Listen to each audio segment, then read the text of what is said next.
대구의 병실 부족 문제도 심각한 상황입니다. 오늘 하루에만 대구에서 600명이 넘는 확진 환자가 추가될 정도로 환자가 매일 급증하고 있기 때문입니다.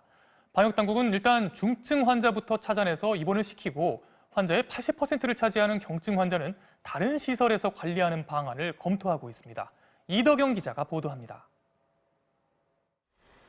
오늘 오전 9시 기준으로 집에서 입원을 대기 중인 대구 지역 환자는 모두 1,304명에 달합니다. 지역 병원에 병상을 추가 확보한다고는 하지만 확진 환자 발생 속도가 더 빠른 상황입니다. 입원 대기하며 자가에서 2일 이상 격리 중인 환자들이 늘어나고 있습니다. 구군 보고소에서 매일 2회 전화로 모니터링하고 있으며 기저질환이 있는 중증 환자인데도 입원이 늦어져 사망하는 사례까지 잇따르자 방역당국은 일단 이들 입원 대기 환자 가운데 중증 환자를 선별하는 데 주력하고 있습니다. 중증도를 판단해 남는 병상에 우선 배정하고 대구에 병상이 없으면 다른 지역으로 빨리 이송시키겠다는 겁니다.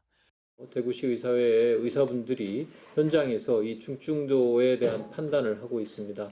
중증도가 높을수록 먼저 입원의 우선권을 배정을 하도록 이렇게 조치를 하는 노력을 하고 있고. 이러면 대부분의 경증 환자들이 입원할 병상은 더욱 적어질 수밖에 없습니다. 그렇다고 지금처럼 경증 환자들을 사실상 자가격리한 상황에서 의사가 전화로 증세를 확인하는 현행 방식은 증세 악화나 가족에 대한 추가 감염 우려가 제기되고 있습니다. 방역당국도 이번에 다른 대안을 검토하고 있습니다. 좀 더 다른 방식으로 이 환자들에 대한 케어와 의료 서비스 제공에 대한 그것을 효율화시키는 방안이 시행될 수 있을 것으로 예상됩니다. 그러면서 국내외 확진 사례를 보면 20%가 의료적 치료가 필요한 호흡기 증상자고 80% 정도는 약만 먹어도 되는 경증 환자였다고 강조했습니다. 이런 가운데 환자 폭증을 대비해 병원 연수원을 비우고 있는 서울대병원의 경우처럼 우환교민 임시생활시설 같은 시설 격리 환자 관리 방안도 유력한 대안으로 떠오르고 있습니다. MBC 뉴스 이덕영입니다.